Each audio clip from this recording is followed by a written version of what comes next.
And welcome to the M2 podcast. This is episode 29. I think we're on, Kyle. Yeah. 29, one away from 30. This is basically the show where we cover the weekend review of esports and personalities, some gaming industry related news, new and upcoming games, and also technology and innovation. And before we like to get into the news, we like to check in with each other. Kyle, I haven't really like spoken to you one on one in the last week. What have you been up to? Yeah. I feel like most weeks are like that. We talk on the pod, right? But it's like we get caught up Yeah. with life, you know? It is what it Yeah. is. I don't know. For me, let's see. Did I play anything this week? Trying to remember. I did the usual, but I'm trying to think if I did anything outside of the usual, you know? Um don't think Well, I the usual did. for you is mostly editing and playing Smite. Yeah. Yeah, exactly. It's like Smite's the main game, sometimes Apex, and then editing. Yeah. Um, I also did some like work stuff too. I had a decent amount of work stuff too the past week, so got caught in that a little bit. Um, but yeah, I mean, other than that, it was a pretty chill week. I think for the most part for me. Um, yeah, I hope to get some gaming in this weekend. I think I should have some time, so I'm excited. But yeah, I mean, what about you, Mike? I mean, probably the only thing you've seen me on is Halo Infinite, really. Like, I've been Yeah, trying to play that at night, just like hopping into the random comp servers and doing pickup games, just trying to shoot my gun, you know.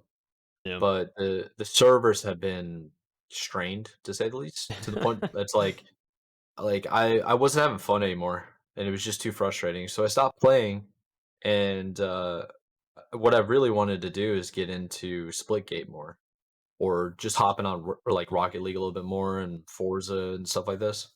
So I actually haven't been playing very many games.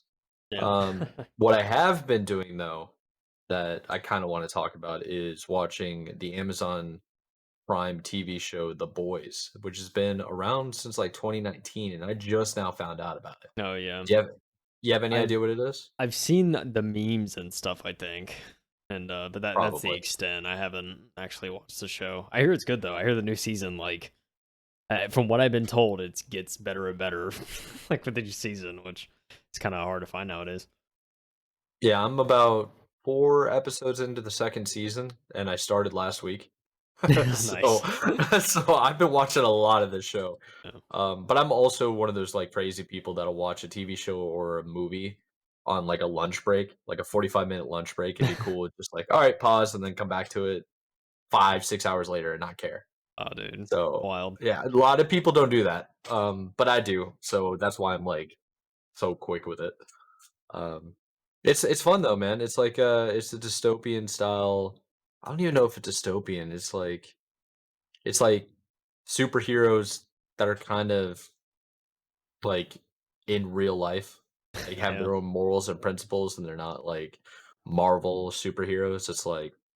It's really gory. It's kind of like DC level dark in some ways. Well, Um, it's a good show, but for gaming wise, man, I'm excited just to get back on Splitgate, racing games, and Rocket League. yeah, for sure. I hear that. Mhm. But I know this week it was kind of like an interesting week, I think, in terms of news. Yeah, Um, for sure. You not know. like a whole bunch of like heavy hitter headlines and new things happening, but it's definitely intriguing. Yeah, Um, definitely. you want to go ahead and get us started on the personal? Yeah, yeah. Our first story we have this week. I know a podcast. This was like a while ago now, but one of the shows we discussed about Xbox finally saying they were gonna have a Game Pass kind of family edition or like a way of like sharing Game Pass. Yeah. Well, this week Microsoft actually launched a testing for this new Game Pass family plan. It's previewing currently in Ireland and Colombia. They're doing kind of some smaller countries first before moving it on to bigger ones. A preview of this Game Pass family plan is available in Colombia and Ireland today at the time of writing this, which is I believe the 4th. And testers will be able to add up to 4 people to their subscription as long as they're in the same country. Starting today in Colombia and Ireland, Xbox insiders can begin to preview a plan that allows multiple people to share Game Pass Ultimate benefits. A senior technical program manager at Microsoft was stating, This makes it even easier to play the best Game Pass games with friends and family across console, PC, and cloud by enabling you to add up to 4 people to your subscription, all with their own unique access to Xbox Game Pass Ultimate Games content and benefits. Of course, it was rumored, as we said, it's been rumored for a while now. Users in Ireland, funny enough, because people were asking about a price, and there wasn't any kind of like info on the price, especially during the preview. However, users in Ireland stated that they are currently being offered a preview version of this new family plan for 22 euros per month, which to the US dollar, it's about the same right now. There's not really too much variance. I think maybe the US dollar is a little bit more. It's probably like $23 around Yeah. there, if that. It's like not too much more. But yeah, so I mean, about $23. You get up to 4 people that can share Game Pass Ultimate with you, um, and I'm kind of hoping that price is the same. That's definitely I don't think that's too bad of a price, especially for buying that for 4 people. It sounds like a pretty good deal. So, um, I guess we'll certainly have to see. I think whenever how the test goes and if they decide to change anything, but this pricings look pretty good so far, Mike. Yeah, I think they're beta testing. Like they're I feel like Microsoft is with Xbox is about to go into the streaming service. Like how Netflix had the multiple profiles and stuff, and Yeah, even Amazon has that when you log in. Um, I think they're kind of beta testing it because the truth is like if this is really for families, right? I would think family like yeah, it's a family plan. Like ideally, it's for your immediate family, but I mean, people don't always live with like when you get older, you don't always live with your sisters or brothers or anything like that, or like and our generation, when we start having children, are gonna have like our own plans, and then our kids are gonna get older. We're still gonna be gaming, right? yeah. I I mean, mean, for I sure. plan on when I'm like in my 60s, so this is gonna be perfect, I think. Yeah, I think the plan is definitely affordable if you're splitting it, and even if you're not splitting it, it's just kind of a convenient thing that if people want to play games on the Game Pass, you don't have to log into the same exact profile every time. Yeah. Yeah, I mean, that was one of the growing issues, at least from what I heard from people that were utilizing a Game Pass Mhm. subscription, especially like parents to kids or something like that. If they want them to use that, if they want them to use their Game Pass, they'd have to make sure they log into their account, and it's like they don't get achievements and like you don't get pretty much all the stuff that you like want to play some games for. Oh So yeah. so yeah, I mean, I'm definitely I'm definitely excited to hear that it's at least in the testing phase. Maybe even by the end of the year we'll see this actually launch, hopefully. I would suspect probably like if we see it I think if we see it this year, maybe it would make a good like probably like Game Awards announcement or something like that. Like if they really wanted to pin it at Yeah. like the end of the year or something. So I could definitely see them doing that, like, have a keynote. They're just yeah. like, "Along with all these games, you get to do the game Family Pass now," or Yeah. whatever. Yeah, for You real. could crush. Yeah, Yeah. I think it'd be a good announcement. So, yeah, unfortunately, we don't have much more news than that. But then again, there's not really much more. I think we like need to know. Like Game Pass is coming in a No, family plan, and it's gonna be at like a $7-8 charge, like upcharge. So, I think it seems yeah, pretty reasonable for people.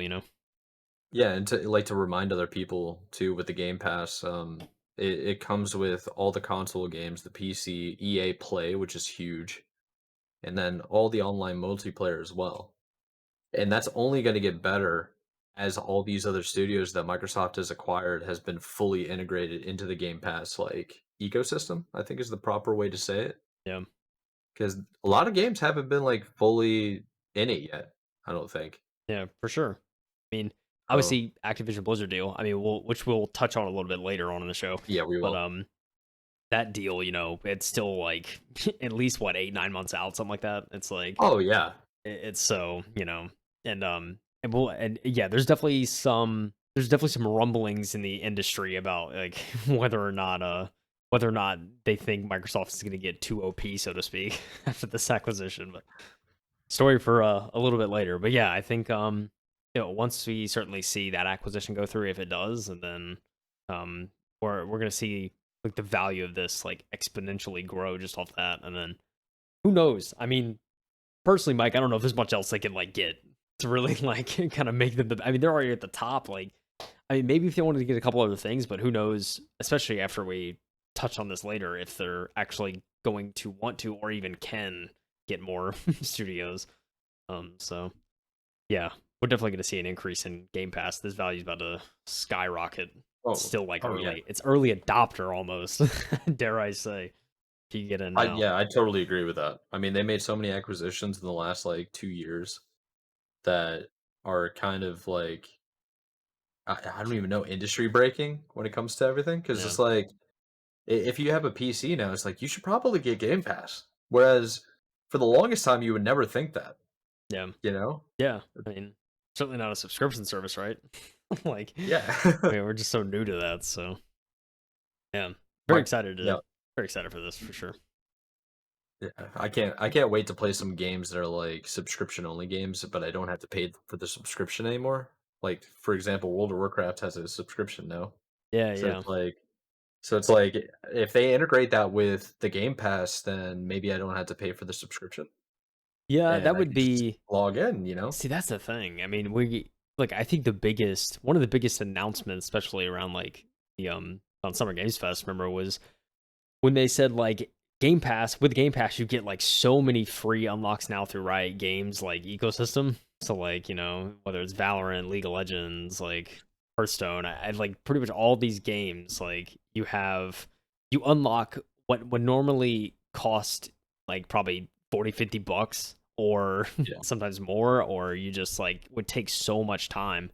You get it all now if you have Game Pass instantly. So it's like I think yeah, I think that's certainly a possibility if since they are getting the studio that owns World of Warcraft, if they want to bundle in either a cheaper subscription or just um completely just almost engulf it, I guess, or envelop it in the Game Pass sub. I think that I think it'd be a smart move, but I mean, I guess we'd have to see how that would work financially if they're not getting that monthly income. Because I know like especially games like ESO is another example where it's like a monthly fee and it's like that game was updated so frequently and it was maintained so well because they had a monthly guaranteed, somewhat guaranteed kind of source of income. So very I'd be very interested to see if that's something they kind of go for or whenever this acquisition actually finalizes. Yeah, I mean, it basically comes down to how they want to run the business because I feel like now the advertising is basically doing itself just by acquiring. Everybody knows about it now. Yeah. It just really comes down to how they want to implement it. Whenever they're like, whatever way they decide to implement it is going to be all over every single journal, news outlet that we are like in tune with, right? Yeah, So exactly. yeah, it's gonna be cool. I have high hopes for how this ends up. I do too. But you know what? You know what hopes you got to kill right now? Like, I don't Oh even know if you no. followed this, dude, because I didn't really follow this. I'm gonna be I honest with you. uh I paid attention to it a little bit through Asmongold. We're going with the Blizzard talk, right? We are Yeah, going with the okay. Blizzard talk. So, Fill me in. Blizzard reportedly is they're canning the WoW spinoff MMO that they spent 3 years developing with Neptune, or I guess the code name is Neptune with NetEase, a developer, a China-based developer. Um, it was a report from Bloomberg this week. They said that Blizzard and NetEase have canceled a World of Warcraft spinoff after 3 years of development.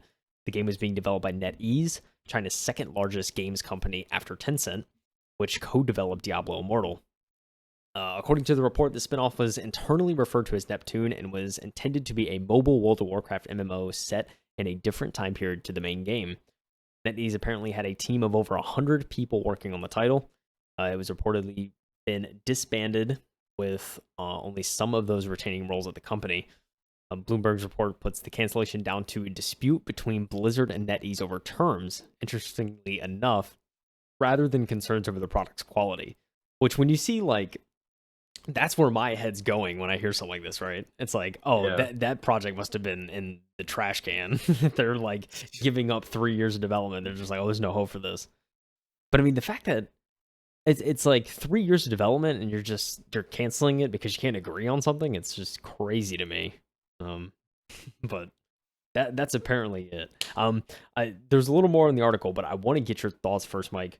What do you think about this? Is this like Do you think it's terms first of all, or do you think there's more to the story that they're not saying?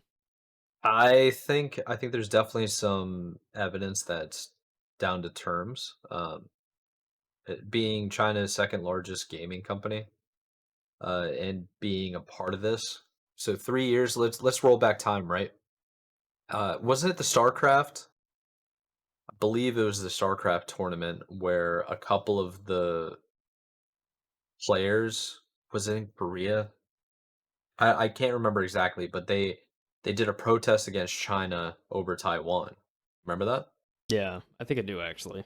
So I think with that heat happening with Blizzard, and I mean this happened, was published or released in the news today. And I don't know if you've been paying attention to like the news media outlet with what's happening in Taiwan right now, Yeah, or how things are getting a little bit more heated, especially with like the US trying to get involved, and like it's just a total mess that we're a gaming podcast, so we're not going to talk about. But I think that might what I'm trying to get at. Sorry, what I'm trying to get at is I think the global environment of what's happening on the other side of the world might have had an impact, at least some impact in this decision. yeah, Just because Activision Blizzard and China have history. Okay, so I think that's true. I do think no game developer in the right mind is ever going to say that the product was trash. yeah. That's a fair So point. You know. I mean, it's gonna be one of the 2. Um, I think it's both. I think there's one of them. I don't know which. One of them more than the other, Yeah, but I think both of them at least contributed in some way, shape, or form. yeah, yeah. What about you? The article goes a little more in depth, and so I want to read the kind of rest of it. It says the partnership between Blizzard and NetEase goes way back to 2008. Chinese company has, for example, been operating WoW in China since 2009. NetEase has published all of the Blizzard games released in China, has partnered with it on development, and is heavily involved in stuff like Overwatch League. It has a stake in current champs. Given such a long-standing and intertwined relationship, the apparent cancellation of Neptune seems unlikely to be the beginning of a major rift, not least because Blizzard arguably needs NetEase now more than ever. And to your point, the Chinese government's in the middle of a big tech crackdown, which gaming with gaming firmly in the CCP sights. So I think Blizzard now more than ever kind of wants to keep a stake, especially in that market. Yeah, Um, but yes, I mean, I think that kind of speaks to it. It's certainly a lot going on over there, and but it's comforting to hear, I guess, at least a little bit that they're not giving up on like NetEase entirely, and they're not trying to. This oh, certainly isn't yeah. like certainly isn't the case at all. It's kind of just I think it kind of proves more to the point that it probably was just kind of business related, which I guess happens, but yeah, I mean, I do rest in peace. 3 years of development. That's a lot of work just to say like, yeah, we're just not going to worry about it anymore. But um, yeah, very unfortunate, to say the least. Yeah, I mean, hopefully it's a good game and they can take elements from it and put it into a new project, you know? Yeah, I mean, just the fact that Maybe they it's a can. spin-off of WoW, right? Like, I Yeah, think that's true. speaking in terms, I'll kind of relate this back in terms of like Fallout or something like that, right? Like the Fallout universe, there is so much area that hasn't been touched, hasn't been explored. So when we get a new Fallout game, if it's in a brand new setting, and it's around the same time as the other games, it's like it immediately piques my interest because like, okay, this is a part of the we're gonna get new lore, we're gonna get like something interesting about the universe and kind of what was going on in this like in this time period in this place. Um, so it's kind of like I think anything where there's an opportunity to expand the universe and kind of give players a new perspective to already like known territory, so to speak. I think it's a great opportunity and a great thing. So I mean, I can relate to it in that regard. That it's kind of upsetting that it's just that this, even though this is supposed to it takes place in the WoW universe and it was going to be completely new territory. It's like it's rather unfortunate. I think I can certainly relate to that, and I'm sure there's a lot of people out there that are disappointed to hear that this is canned. Yeah, I mean, I haven't been playing WoW much, and I think that hasn't the last few iterations of World of Warcraft like been lackluster to say the least. From what I've heard, yeah, I heard Yeah, the last couple I expansions are kind of just, eh. yeah, and I haven't heard anything like super positive about it. I mean, I'm sure there's some outliers out there, but overall, the news that I've been hearing has been relatively negative. So I don't know if this is really going to impact the WoW community. And it's mobile. I It's the mean, other yeah, thing too. It's a yeah, mobile game. it's very true, Do they actually. care? I mean, it really just depends. Yeah, yeah. Knows, man. If you're really invested into WoW, maybe, but I mean, Yeah, yo, I'm playing on my PC. I'm just gonna pick up my phone on this tiny screen. It's like yeah. It's most like, people don't want to do bro, that. yeah, my monitor is awesome. I'd rather use that. Yeah, yeah. Good point. You know what? Happens to the best of them, but hopefully the resources that are on this that are held get allocated to something great and they can continue going because that's all we can really hope for at this point in the situation. So Yeah. Most importantly, I hope everybody got like is able to keep their job. yeah, for real. Honestly, because you Yeah, never know what's going to happen with that. yeah, Can an definitely entire project, what happens to the people working on it? for Yeah. real, man. Well, But I what digress. I mean, let's talk about what's happening with Nintendo though, huh? Yeah, I'm excited for both of these. So yeah, we kind of have a little 1-2 here in Nintendo related articles. Nintendo recently reported their sales, and they reported there's a decline, but the Switch hit 111 million units sold. But hardware and software sales are down year on year. Which I mean, before I go too in depth in this, I know Sony, I believe, said maybe it was like last month they said they were kind of in a similar situation. Hardware was down, probably due to like shortages and the current kind of state of the world. But Nintendo has also said that as well. They said hardware sales for Nintendo's Q1 totaled 3.43 million units, and the software sales totaled 41.41 million units. Net sales were also down 4.7% to 307 billion yen. However, net profits were up 28.3% compared to last year at 166 billion yen. I think I would say billion yen. I don't even know if that's a unit of yen. I'm gonna be honest. But it's a lot of money. So they still seem to be doing relatively well. There is a little more that goes in depth to this article in terms of how certain titles have performed on the platform, which I think is kind of more, at least to me, it was kind of more interesting.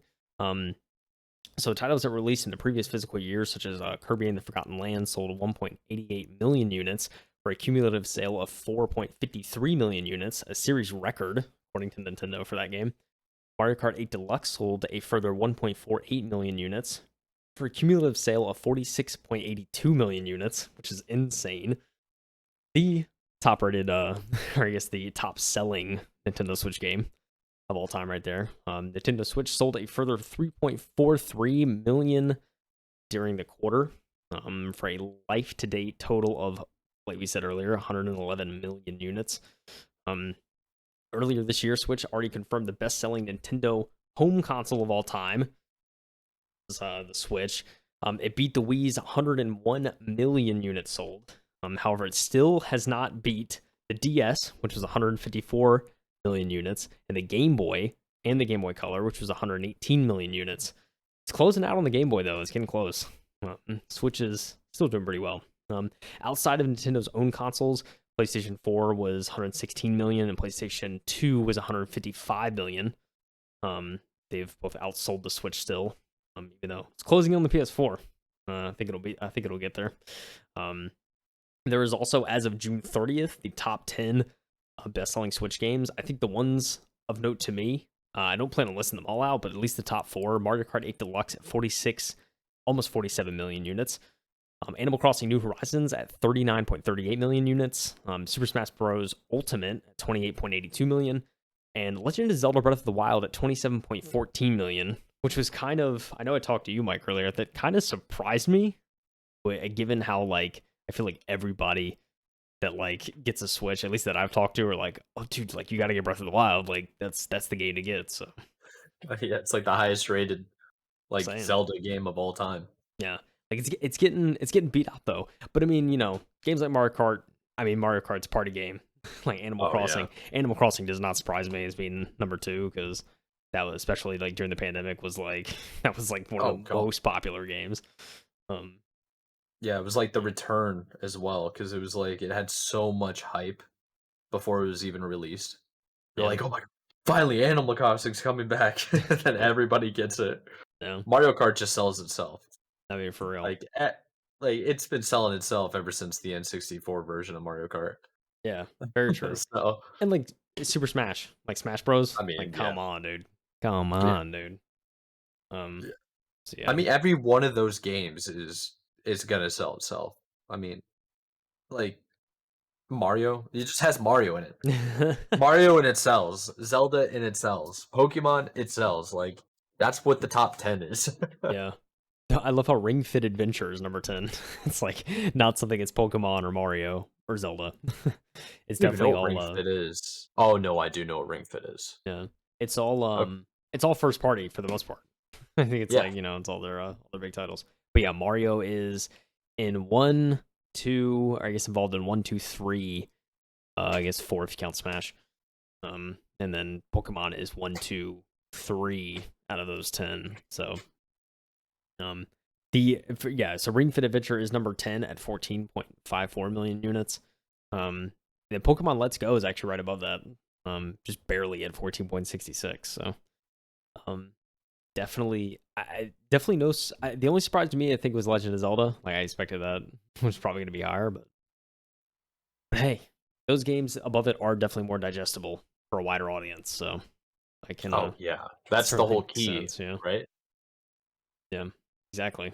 Um, But yeah, I mean, overall, Switch has performed pretty well, I'd say, in terms of current Oh, heck yeah, man. console race, which is very good to hear. I think for those parts, especially for a Switch fan. I'm just gonna move into this next article though and talk about something rather unfortunate. That is, Nintendo has some pretty bad news for if fans are expecting a Switch Pro or a Switch 2. There was a new report that came out that said Nintendo's financial outlook is bad for fans hoping to see a Switch 2 because it's not coming out this fiscal year, unfortunately, and the fiscal year does not end until March 2023. So, no new Switch this year, unfortunately. 2022 continuing to be a rather grim year for the gamer until they announce God of War Ragnarok. That's like the only that's the light at the end of the tunnel. You know what I'm saying, Mike? But That's so true. but yeah, everything else is kind of just like, 2022 has like been I think overall it's been kind of a year of a bunch of big projects in the works. It's just like this is the side year that'll lead up to like a huge next couple of years. But yeah, they essentially came out. It's a new report that came out saying Nintendo has no plans on producing a new Switch model this fiscal year.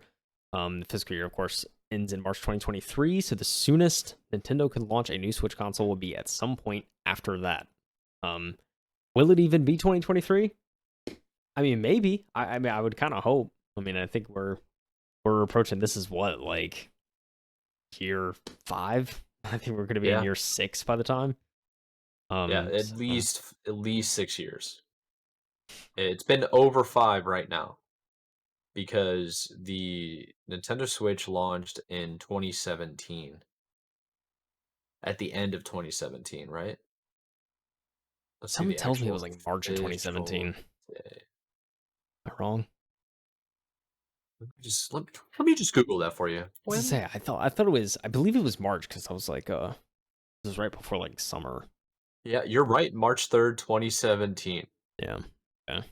Yeah, so we're over 5 years.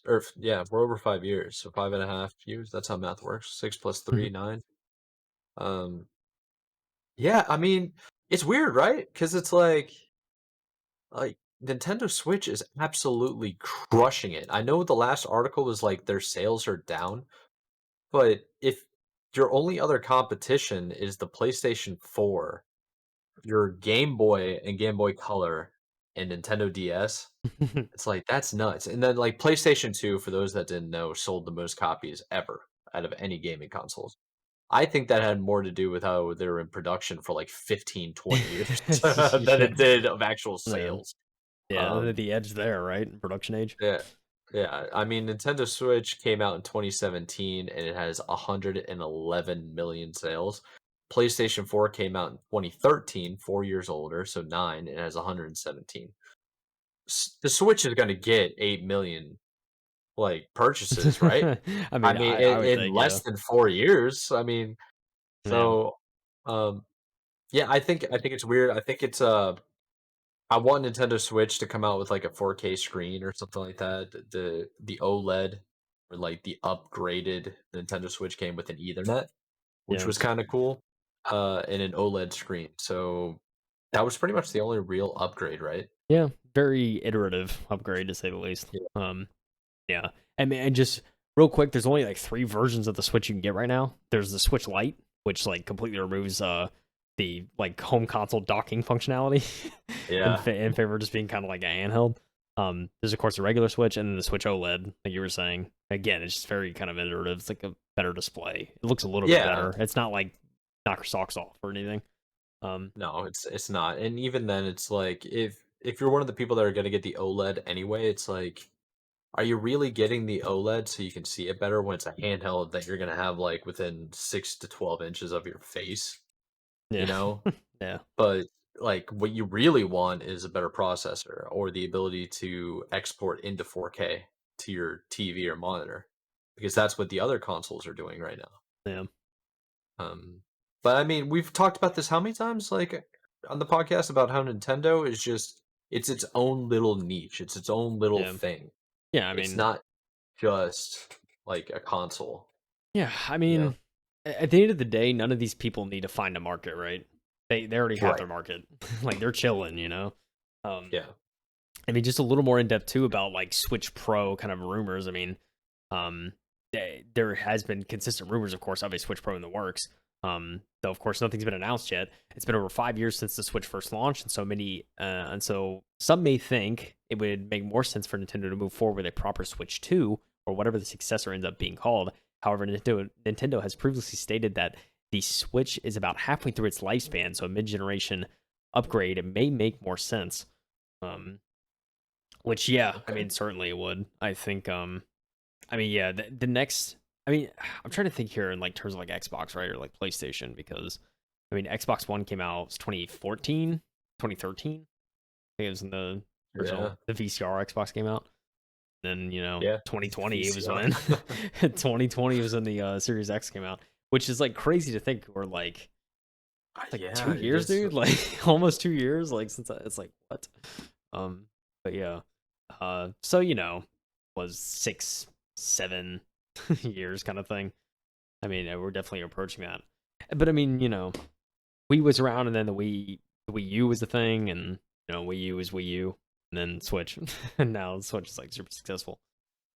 I don't know what Nintendo's gonna do next, but Nintendo innovates the most per generation. So, Oh yeah, they don't just innovate. They're like they take risks, man. hmm They take like really, really big risks.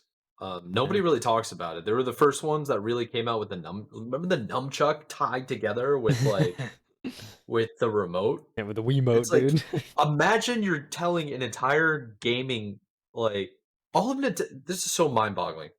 Nintendo went through what 20 years of handing you a traditional controller or gamepad, and then they're just like, "You guys like TV, so here's your new controller." It just like hands you a remote, you know, like a TV remote, and all of a sudden you're just like, I love this. Like, I need a sensor bar. What the? You're just like swinging your arms. oh yeah, you need a Uh, sensor bar, and then Xbox comes out what like 4 years later with the Xbox One, and you know they added it on late because it was trash. The Kinect, the Kinect. You remember the Kinect? Oh, dude, The yes. Xbox Kinect comes out, doesn't work, and I swear to you, they were trying to copy what the Wii was doing. Yeah.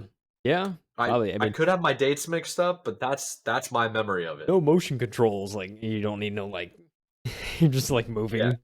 Oh, man. The yeah, Connect. and then meanwhile, Wii is just like, "Oh, yeah, well, you keep saying that the Xbox is supposed to be like" what they say with the advertising of the Xbox 360, they were like, "Yeah, you're at the center of the Xbox. There's 360 degrees around you, and you're at the center. That's why we call it the Xbox 360." That was like their whole marketing campaign.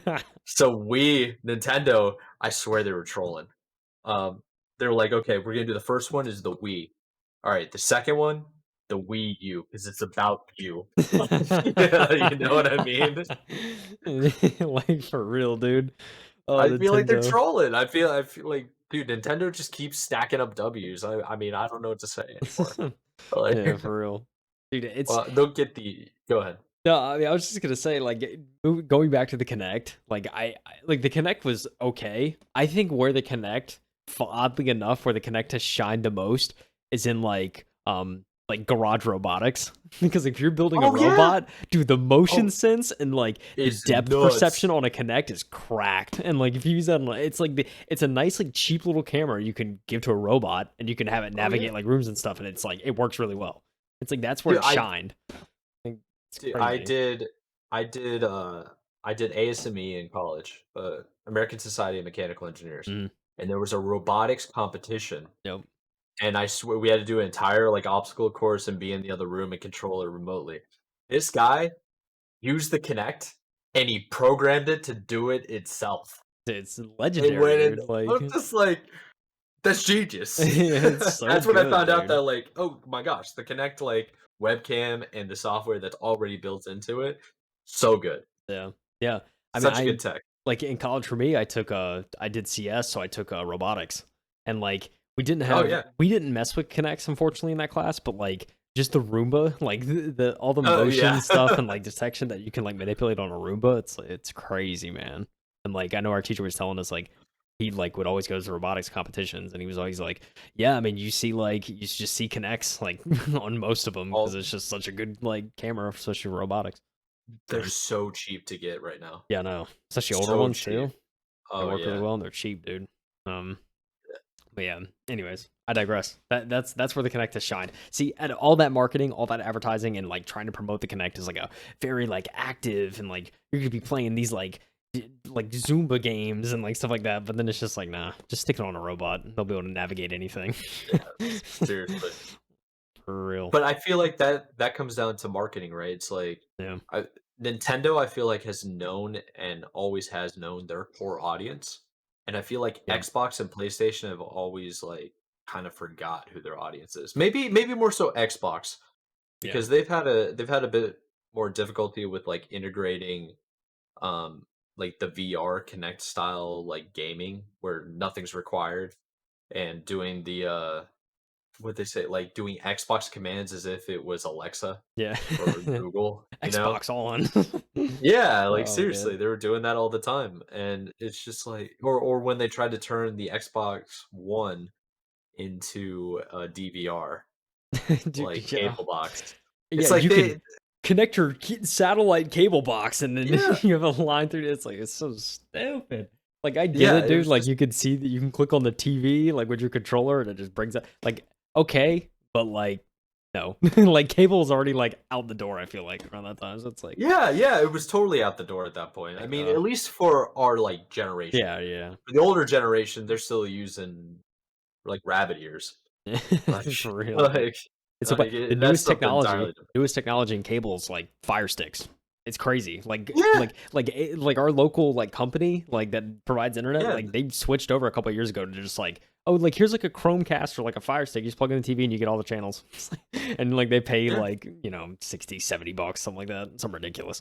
yeah. But yeah, that's Powered where by it the is though. USB that's built onto, the TV in general, Exactly. so you don't have to They plug it into the outlet yeah. anymore. I mean, Yeah. I think they may even pay space if they want to like DVR stuff. That's like if they still have interest in that, but it's like but you don't need Yeah. these like super big boxes anymore for it.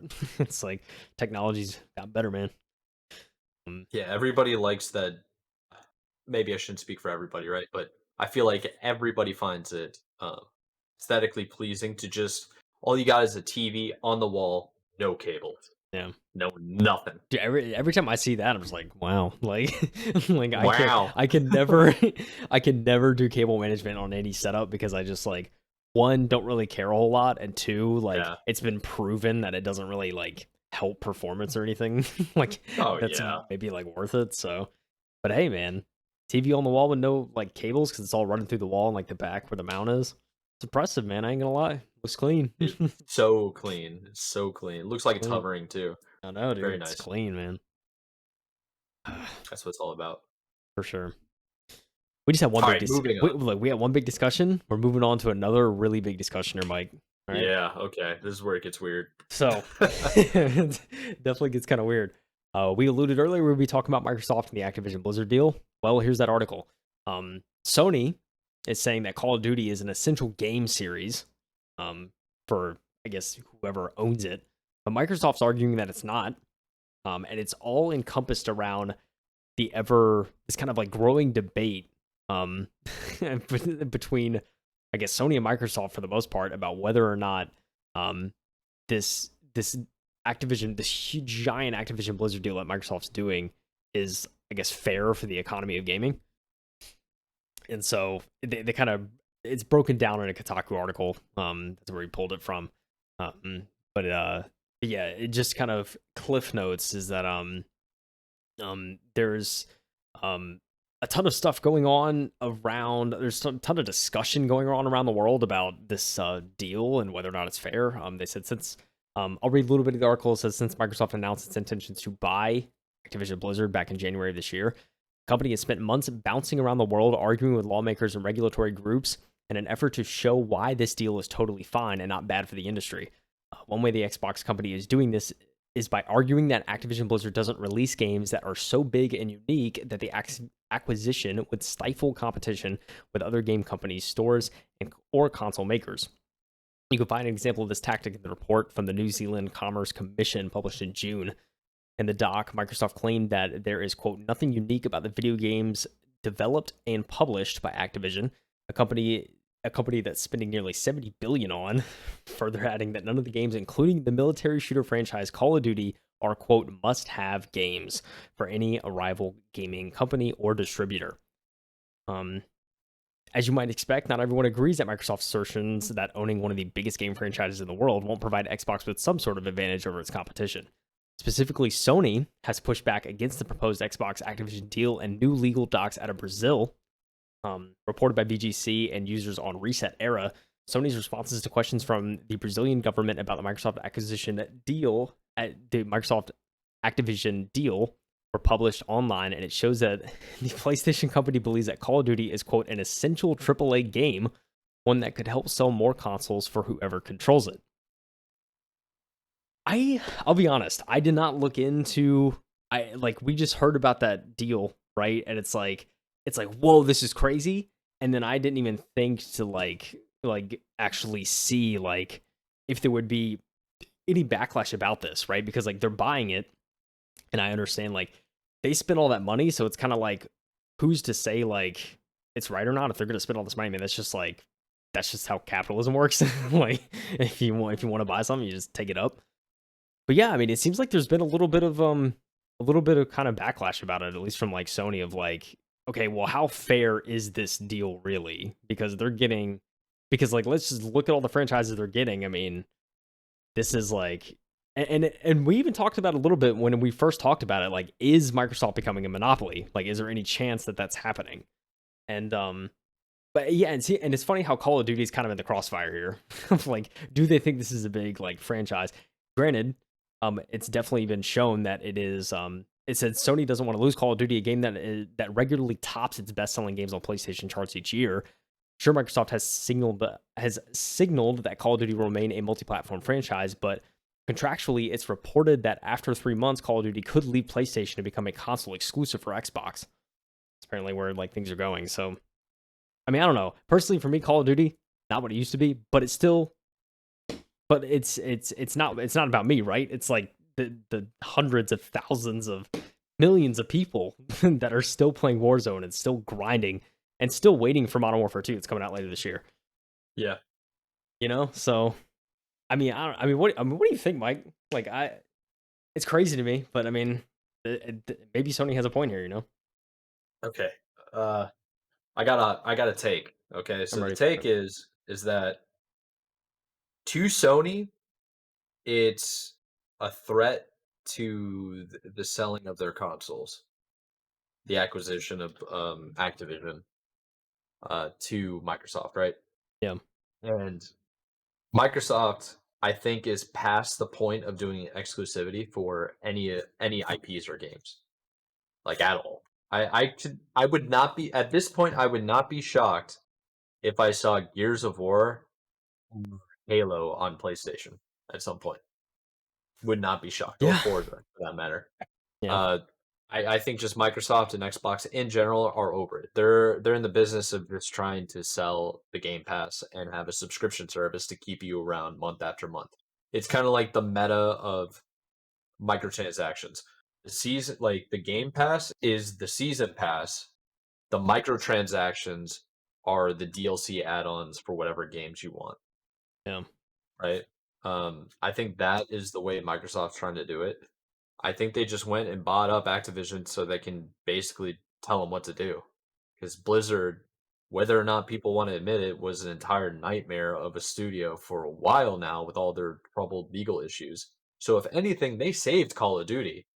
I mean, we can't really confirm that until, let's say, like 10, 15 years, because who knows if like, all franchises eventually die. Right. Yeah. But, like, I think calling this an essential AAA game from PlayStation's perspective, yeah, I think that's true. From Microsoft's perspective, where they're just like, we don't care anymore.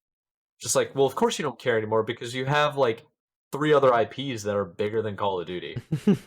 So it's like to them it's not essential. But to PlayStation it is essential because like everybody that I know that still plays Call of Duty is playing on PlayStation. Yeah. I mean, they had the exclusivity deals for how many years? Like, I mean, Yeah. it was very much like, Xbox did have it at one time, but then PlayStation got it, and it definitely affected sales.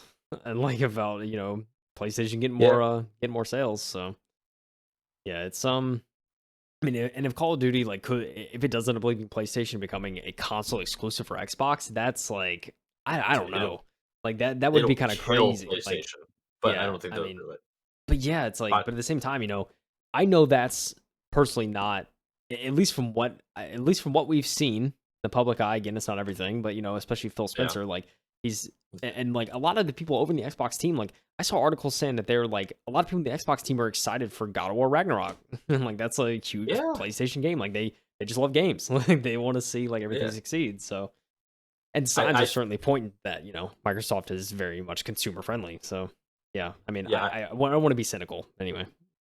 yeah, I don't know what happened at Microsoft the last, like, 10 years or so. I think when they really got their butt kicked after the Microsoft Vista, and that was around the same time as the Xbox One, I believe, or the Xbox 360. I can't remember the timeline. But what I do remember is they got destroyed, and I think they had major executive changes, and ever since, they've been on, like, an upward trajectory of, like, let's go back to making quality products and providing a good service, and the marketing will do itself. Yeah, So I think I mean yeah, it's definitely like big tech and stuff like this going around like buying up all the studios, but it's kind of hard not to root for them when like they haven't right now in the last like 5 years really done anything to warrant being afraid of this acquisition, right? yeah, I think it's really rough for people that are like PlayStation, Sony fans because you don't know what's going to happen to Call of Duty. But also, there's not that many people really playing first-person shooters in gaming. yeah, Most people play RPG MMOs. yeah. You know, that's just a fact. It's huge audiences, So man. Yeah, for sure. they're massive audiences. First-person shooters is kind of a niche community in the scope of like all gaming. Yeah, Um, so we'll see what happens. But yeah, I don't know, man. I don't really know what to say about Call of Duty. I kind of fell out of love with Call of Duty a couple of times just because I like story-driven content. They kind of went away from a story altogether. With Modern Warfare 2 coming, I'm gonna be intrigued and I'm gonna check it out. yeah, yeah. Will I check out Modern Warfare 2?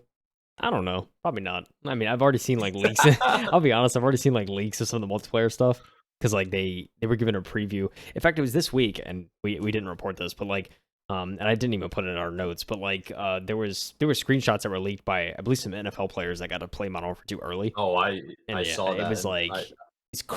crazy levels of customization. Like we're talking like recoil patterns, and like you could adjust like Oh my all. gosh. It was crazy, dude. So it's like I see that and Dude, it's like I get it, right? Like they want to give people choice, like, but it's like, and I think my theory is that part of that kind of goes back to like we're certainly in like an accessibility era, and so like maybe that kind of pertains to that in some regard. But like, um, but yeah, I mean, I don't know. It's a lot of choice for sure. Um, so yeah, I don't know. I'm not gonna check out. I may not check out new COD unless it's kind of like cracked and insane. Like, and they still find a way to bring back some of the roots, but it's Yeah. not looking good, dude. All right. Well, you can watch me play, I guess, because I gotta check it out. Like the last like Call of Duty Warzone, I had a lot of fun on, and I played hours and hours with my friends on that game. Yeah, So yeah, did it on a PC though. yeah. I mean, Um, I think ultimately Warzone is the reason COD has stayed this well for so long. I think if Warzone didn't happen, it was COD wouldn't, of course, wouldn't be dead. I mean, there's franchising, right? Like, it's not dead, yeah. but like, it's. I think it certainly garnered a lot more popularity, especially amongst like streamers and everything, and it's definitely kept skin in the game for I think, or a lot more skin in the game a lot longer because of that. But you know what? Back to your previous point, I have a theory. I think, I think Xbox, especially the past few years, they've really since Vista and since like the Xbox One and them not listening to consumers, they've really kind of roped that they realized the consumer holds the power if they want to like make good business. So Yeah. they're starting to listen to the consumer more, pushing out more stuff that is more like services for the consumer. And you know what? Especially a lot of these new game companies coming out, listening to feedback from communities. I think we may start seeing a turnaround in some of these bad releases, Mike. We're gonna start listening to the community more. We're gonna start God, man, seeing I hope. some. We're gonna start seeing some good releases, some good feedback. I can only hope that Microsoft's influence is blanketed out across developers that maybe want to actually take to heart feedback and work on building a foundation, and then work with the community to make it better fast, rather than You mean like just. how the indie dev community does it? I'm saying that's exactly how it needs to be. Like Almost like when you like let the people that are actually making the game make the game to make sure it's crazy man. done. Yeah, make the game and then yeah. But God, you're. I hope you're right. I really do. I hope we can replay this episode a couple years down the road. And just be like, this Kyle guy right here. This guy's right. Big brain. maybe I got some, dude. Give me the Pepe 5 head emote somewhere. Yeah, I But yeah. think you might be onto something, man. We just gotta hope for the best, and we gotta make sure that like, well, not make sure, but we gotta see if this deal actually goes through because, like you said, they've been going around and talking to all these lawyers and like legal experts and all these different governments of how to get it to work. Um, we'll see. Yeah. Yeah. I mean, I think also another point too, I think it's very necessary and very important that Sony is kind of like pointing this stuff out, and like people are pointing out like, okay, maybe this isn't there's potential where this may not be like super like green grass, so to speak. Like there may be here's some like stuff we definitely have to keep in mind as this deal happens and as things progress. Um, Again, I think we've said enough that like there's no signs of ill intent. There's no signs that there's going to be anything crazy happening, but it's important to think about this stuff and see how it affects other people in the industry, because we all want everyone to be able to reach that. But as I said before, I think everyone has their audience, and like everyone's going to retain their audience. And I don't see a bunch of like PlayStation people like just wanting to immediately jump ship, never play their PlayStation again, and go to Xbox or go to Game Pass. I Oh, think there's still going to be plenty of people playing across plenty of different platforms. And those first party Sony games, dude, they're gonna keep it alive, man. they it's, are like, it's just so good. We have a lot of good stuff in the pipeline for the Sony guys. So it's coming along, man. You know what else is there we go, loaded. You know what else is what else could be coming along? Could be. yeah, we briefly mentioned this. This is the number one video game developer in China, It is. Tencent. Tencent is making a pretty big offer to buy a majority stake in Ubisoft. Um Nuts. and I forget the name. I forget how to pronounce the name. It's Kenai Can I hold on? I'm gonna Google this real quick, and I'm gonna try and see if I can play the audio. If I can. Let's do a Guillemots?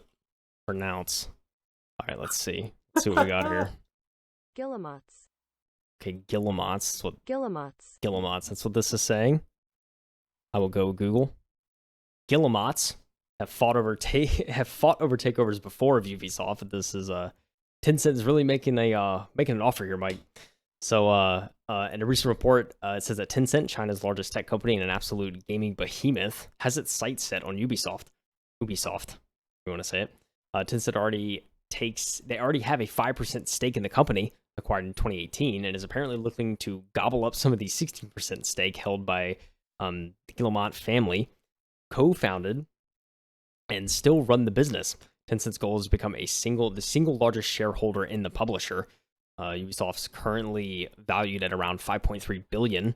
Tencent is looking to buy at a price of $101.84 per share. It says its 2018 stake was bought at roughly $67 per share, and it's a pretty big offer. Ubisoft's stock price has averaged around $45 per share so far this year, while its highest ever valuation was around $110 in 2018. 80% of Ubisoft is publicly owned, and Tencent is also looking to acquire shares from elsewhere as well as the Guillemots. With a offer price like that, it probably won't be hard to acquire. That's what the article says. So, yeah, pretty insane stuff here. And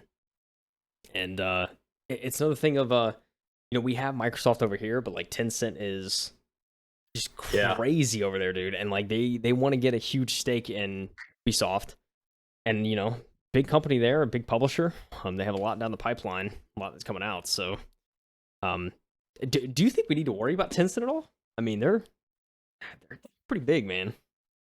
Oh, yeah. Well, I don't know, man. So it goes down to this like political nonsense that we're having to deal with, right? Like, so Tencent buying it, like every company that's in China is basically an extension of the Chinese government. So Ubisoft is not an American company; they're a French company. So I think they're more likely to be bought out. I don't see an American big like developer like Activision Blizzard, for example, being bought out by Tencent because of like this American Chinese geopolitical whatever going on in the world. Um, but I don't know. I don't think we have to be worried about them per se. I think they make good games. They gotta be good if they're that big, right? Yeah, So it's just interesting. I think they probably have a lot of big ideas of what they could do with the Ubisoft. What would you want to call it? Like ecosystem, yeah, probably. Like yeah, all the different IPs they have, they could probably do so much stuff with it.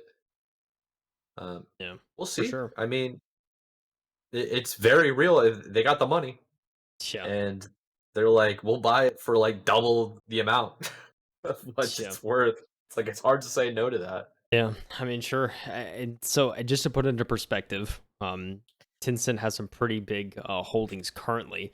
It already has stakes in Epic Games, Riot, Supercell, and Frontier, while they outright acquired studios like Sumo, Turtle Rock, Playtonic, and Digital Extremes. Ooh. So they have good stakes in a lot of the big names right now in gaming, but they also just straight up bought out a lot of studios.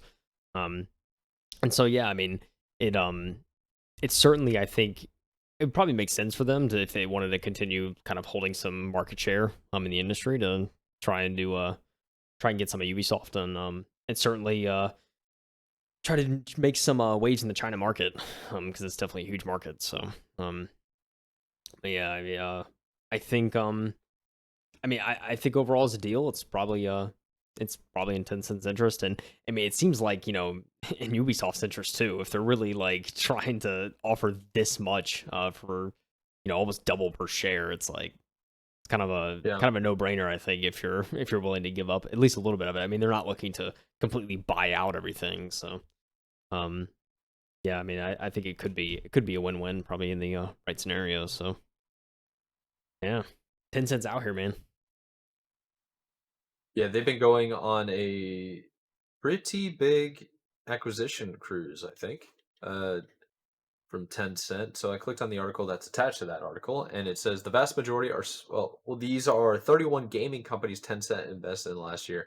So I had to make sure. I was like, I didn't realize they already had that many companies, right?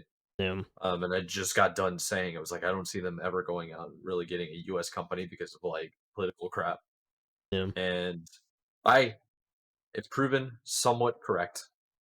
There's only one company where they made some type of purchase or stake in the company. Yeah. Do you want to take a guess of which one it was? It was February of 2020. Oh man. Right before pandemic, huh? It is similar to Dang. Minecraft. Similar Sort to of. Minecraft. I put it in my like worldview of how video games are categorized. I put it in the category next to Minecraft. Is it Roblox? Yes. Oh man. Oh brother. Yeah. I'm glad I actually gave a good description there because I No, have never played Roblox. I've only seen it. you said that, and I was like, "Yep, I'm thinking of the Roblox man, like the blocky, like, yep." But that Yeah, was good. That was good. that's the only one. Everything else on this list is either Norway, Sweden, Germany, Japan. France is actually on this list as well. Voodoo, if you remember that company, Uh, they're still a company, and the rest is all just China, basically. yeah, Um, gotcha. which makes sense. I mean, go to your neighbor, right? Before you go across Yeah, the I mean, world. I yeah, mean, for real. just less travel time. Um, yeah, man, it's interesting. It's interesting to say the least. I mean, we're definitely gonna get more of Tencent going forward if they do a major acquisition like this. We're gonna actually learn a lot more about them, I think. Yeah, yeah, I think so too. Yeah, I mean, good on Yeah. Tencent, dude. Well, like I think that was all the major articles I had this week. I know we still have at least a couple more things to cover. Yes, we do. Here's the fun part of the week. I Are you pulling it up right now? actually do have it up right now. Awesome. I can actually see it. So, for those of you that are new here, you made it to the end. Thank you for listening so far. We really appreciate you. But at the first of every single month in this episode of the M2 podcast, we try to cover the upcoming games that we found notoriety in that are going to be released in August. Now, I didn't recognize a lot of these games, so what I did was the typical Google thing of, hey, what are the best new games coming in August 2022? Well, Mr. Kyle has it up on the channel right now, and we'll pretty much run through it. It's not that long of a list. It's pretty quick and straight to the point. I know you're most excited for number one, though. You are so hype over this. It, Yeah. Saints Row making a return, and it's coming out on PC, PlayStation, and Xbox August 23rd. Have you saved up your money? Are you ready? Am I Like, how ready? you feel about Am I ready, Mike? You're gonna it? ask me You if are I'm ready, so dude? hyped. Oh man. I was so ready for this, man. You don't understand. It's gonna be good. It's gonna be good, man. so I'm excited. So they're officially calling it a reboot, which is pretty cool. Yeah. Oh yeah. Yeah, I mean it's Definitely been is. long enough.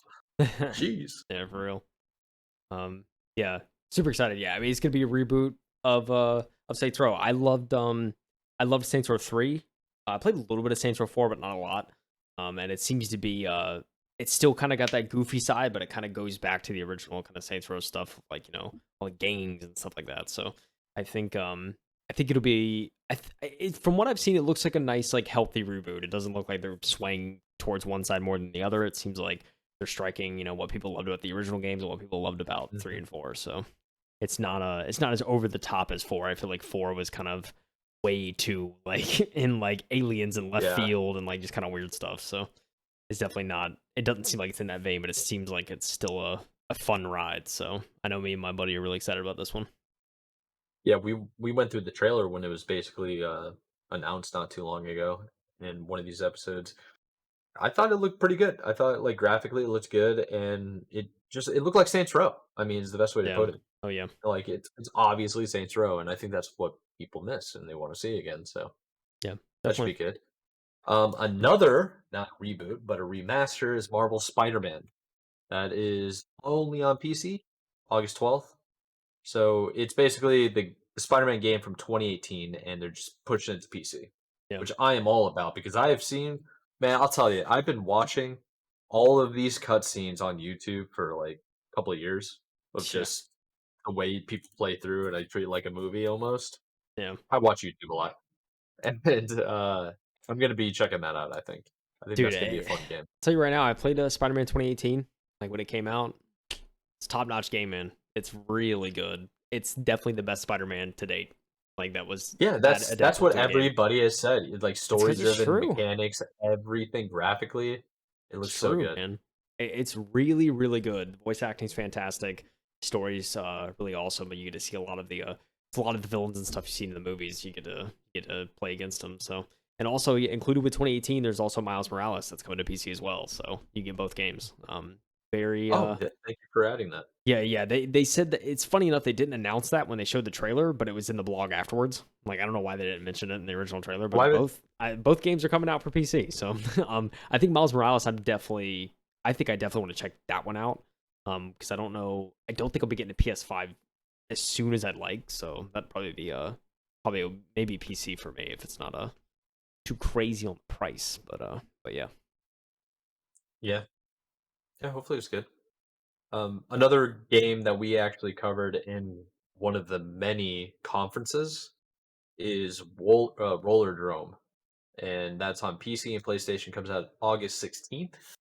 That is what you're showing on the screen right now. Is Yeah. basically uh, roller derby. Isn't that what people call it? I You know think. what I'm talking about? Like Yeah, I they're do. skating the traditional four wheels like Yeah. skates, Yeah, it's not and they're roller like flying blading, right? around. It's like Yeah, roller skates, literally. yeah, it's roller skates, and they're basically in a street course skate park, I mean, dude, flying around doing tricks with guns and blowing up and killing people. it's like the Life of Pedro. I think it's what that game's called, mixed with Tony Hawk, mixed with like Yeah, some weird art style I've never seen, but looks awesome. It looks sick, and the man. art style changes when they're like shooting and stuff, Yeah, and it's cool. It looks like a lot of fun. It looks like I don't know if it has multiplayer, but I'm actually gonna look that up. I would imagine multiplayer is gonna be a bunch of fun. I have a feeling people are gonna take it really seriously. yeah. Let's see. Well, it's on Steam already. Don't Not see yet. anything in the description of this article, unfortunately, unless I'm Yeah, I just don't think it blind. mentioned. Let me just type in Roller Dome multiplayer. See if that has anything. Nope, single player adventure, but does not have an. It does have an online leaderboard. So single player is kind of a disappointment for me personally. Some people Yeah, don't care about that. They're cool playing single player. yeah. Uh, yeah, it looks good. It looks cool. The other one is pretty short and sweet. It's Formula One Manager 2022. Uh, there's not much to really say. It's a racing game Yeah, in Formula One, and it yeah. has characters from this season. I mean, you want to manage racers? There you go. You want to manage the drivers? Yeah, There you go. yeah, You basically. want. Yeah, that's about it. It's like every other Yeah, that management could game. PC, PlayStation, and Xbox August 30th. Then you have Two Point Campus, which we've briefly touched on, I think.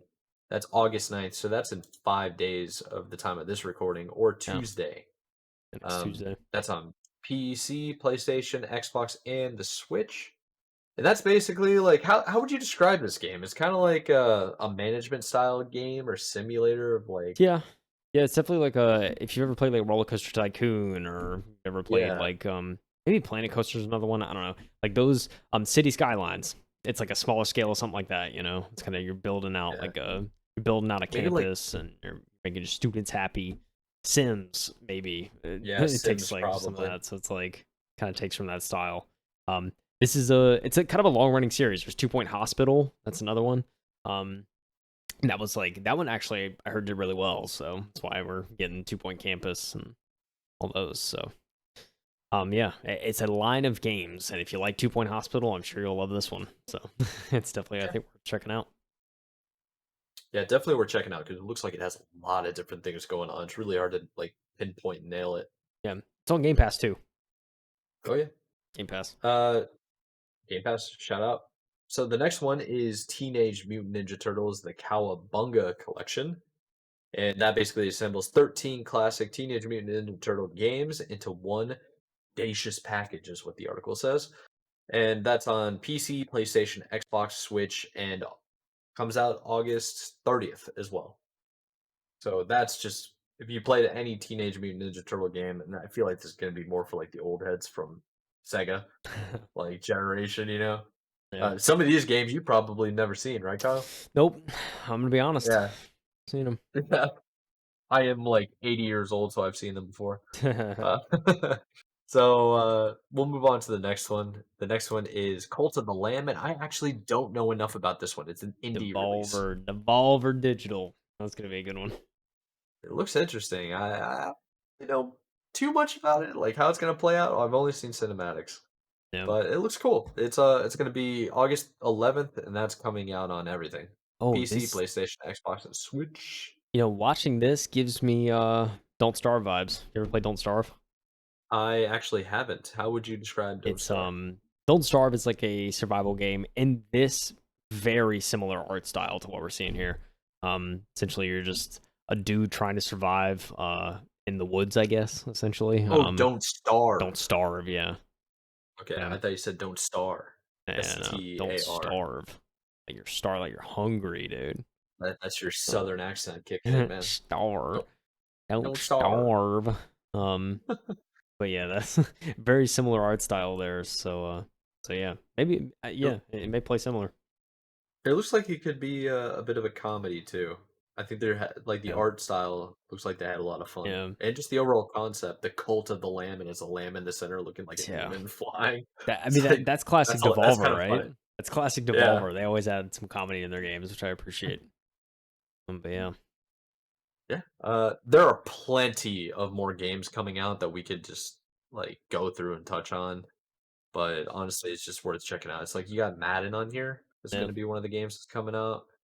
Um, Midnight Pac-Man Fighting World Sport, like repack? Come on, dude. yeah, Kidding me? yeah, End of the month, but I mean, come on. yeah. Destroy All There's a Humans couple out 2? there. Come on, dude. Yeah. Um, So for we've mentioned this before in our Discord. We basically have a release dates channel, updated first of like first week of every month of all the games for every platform that are coming out for that month. So if you're ever interested in checking out any of the games or just being notified, I made an announcement channel as well. So you can integrate it into your Discord. Anytime we post in there, it'll automatically post to your Discord too. So that's something to consider. very cool stuff. Very cool. Links are in the description wherever you're listening. But without further ado, I feel like we kind of covered this week, right? Oh yeah, for sure. As Yeah, the first week of August. Man, we're going by quick. I'm saying, man, it's summer. I mean, we got what 60 days left. I mean, we still got like 2 months left, I guess, of summer technically.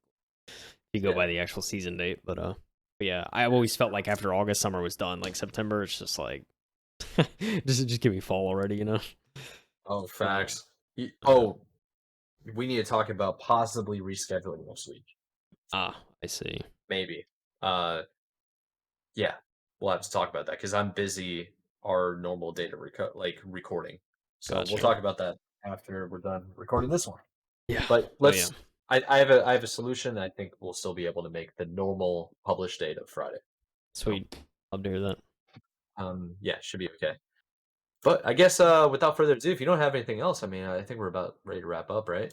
Yeah, I'm good, dude. That's all I had. Well, I guess until next time, this has been the M2 Podcast, episode 29, first week of August 2022. And I've been your host, Michael Anthony, and my co-host, Mr. here, Mr. JKE, Kyle Heath. And your camera auto adjusts so quick. Oh, you see that, dude? Mine's like locked in on my face. It's that Sony, dude. It's so quick. Oh, that's Sony.